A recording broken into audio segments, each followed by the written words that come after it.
You're watching AFCRDTV, and the final scoreline again for a wet Tuesday evening at Hayden Road. AFC Rushden Diamonds 1, Hitchin 2. The man of the match is Connor T. Thanks for coming out, Connor, after a tough loss, though, really, for Diamonds. Yeah, no, definitely. Especially coming off the back of Saturday as well. With that loss, we wanted to bounce back today with a win, and with the goal we got in the first half, it was so disappointing for them to go the other end after, like, I don't know what it was, 30 1 minute.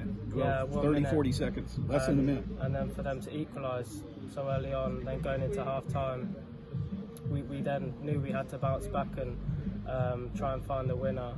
And unfortunately today we couldn't do that. Ooh. Well, for most of the first half, it was nip and tuck, kind of a stalemate as such. But then in the 37th minute, at first we thought Jack Connor maybe had scored for Diamonds, but actually technically it was Toby Sim with an own goal. But either way, Diamonds led 1-0. You had to feel good at that point. Yeah, no, definitely. We worked really hard for that goal in the first half, and I feel like that was the first time we really opened them up. And when we did, we scored. So if we can do that more against teams, then there's no reason why we can't put wins together. Of course, but sometimes you're a little cautious, though. Right after scoring a goal to go ahead, you're vulnerable in the next minute or so, and darn it, Hitchin came down the pitch, and it was Cawley scoring, like we just said, less than a minute later in the 38th minute to equalize 1-1. Yeah, no, they were alert.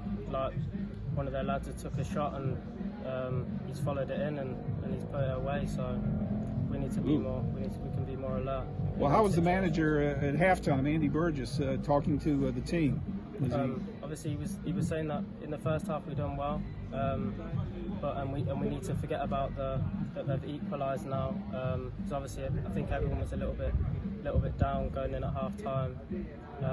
With us going 1-0 up and then them scoring so quickly after, you just wanted to kind of boost the team up, and we had to move on from that and focus on the second half to get the win.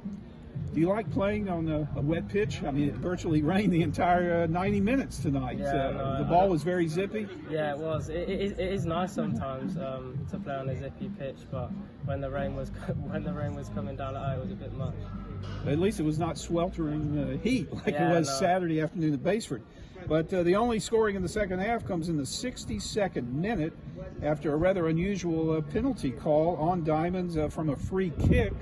I guess the referee adjudged the Diamonds player had a handball off a free kick. That's a rarity to see something like that, isn't it? Yeah. So I think we've had two really bad decisions go against us in the past two games, which ultimately have cost us the game. I know we can do more in these games, and I'm sure we will.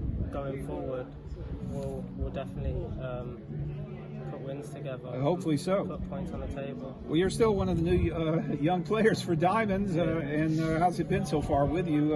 You like the system here, the outfit at Diamonds? I've been really enjoying it so far, and I can see the potential in this team. We just need to keep working together, and I'm sure it's only a matter of time before we do put wins together and we start climbing the table.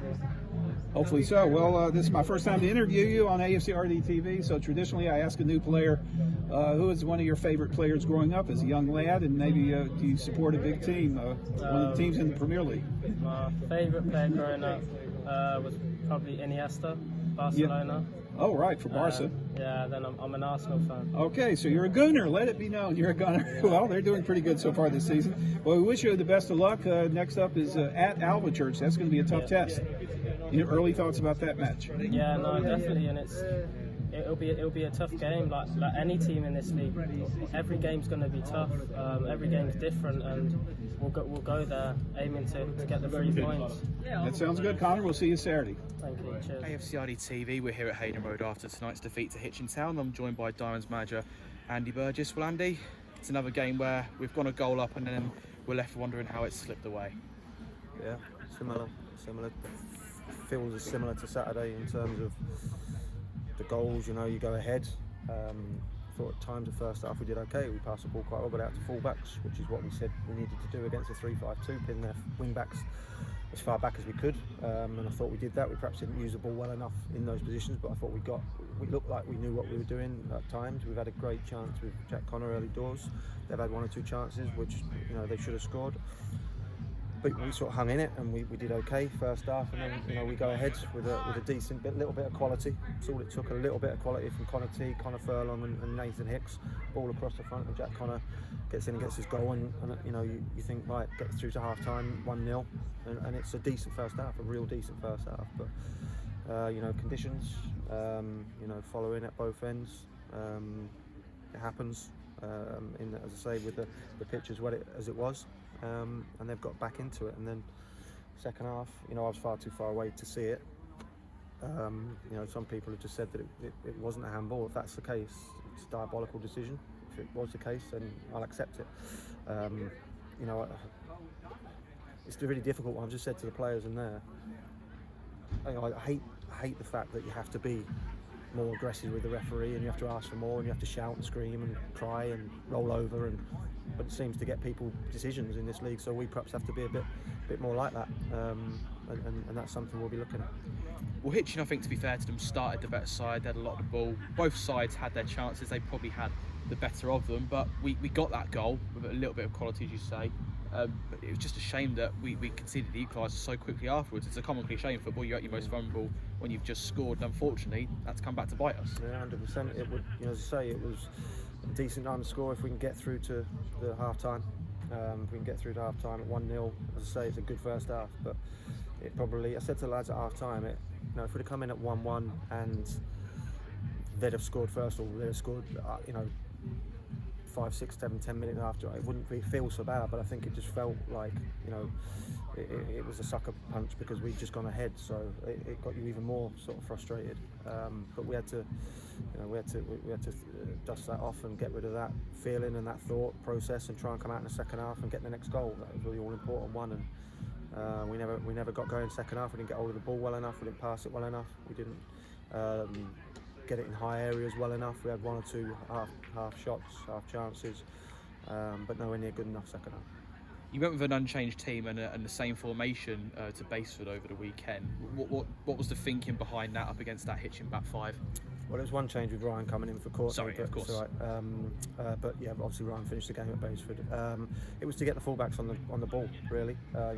Pin their wing backs back, get 2v1s down the side, get it down the side, get them disorganised, and get the ball back across the pitch to the other side. And I thought we did it really well at times in the first half. I thought we moved it well, we moved them well, but we didn't perhaps have the end product in the final third. I thought the middle third was decent, but didn't create enough chances.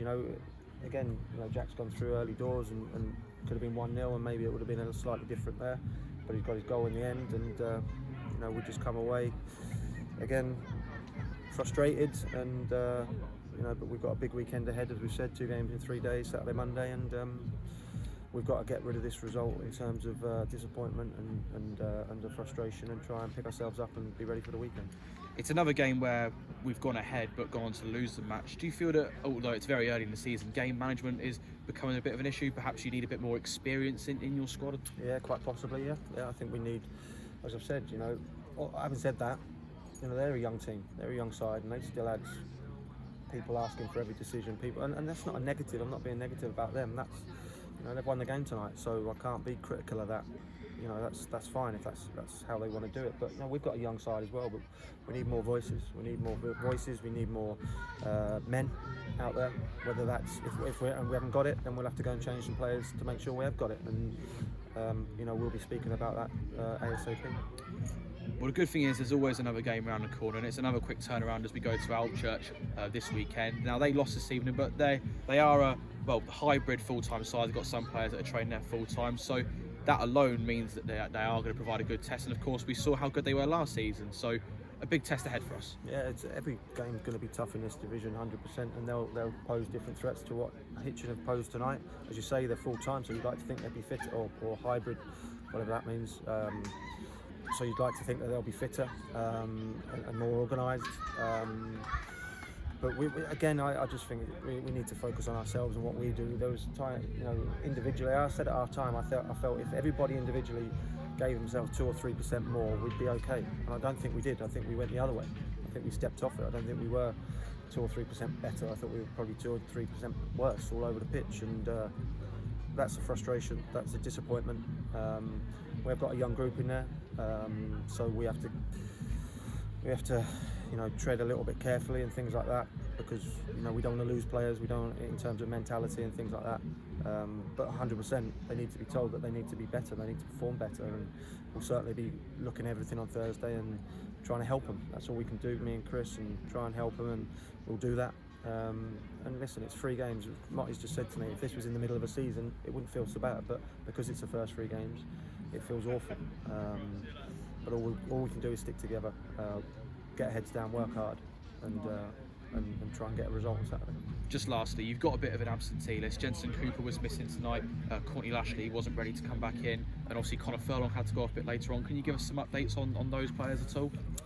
Courtney should, if he comes through, I think he's going to do non-contact training on Thursday. It was just a bang and a bruise, and he was a bit shaken, so hopefully he'll be available for selection on Saturday. Jensen has been ill, woke up ill this morning and hasn't felt right to come in. Hopefully he'll be better, just play that one by ear. And I think Connor was just running to the ground, shattered, and maybe took a bit of a knock. Hopefully we'll have all 3 back for selection over the weekend. Perfect. Well, thanks for your time, Andy. We'll see you this weekend. No problem. Thanks, sir.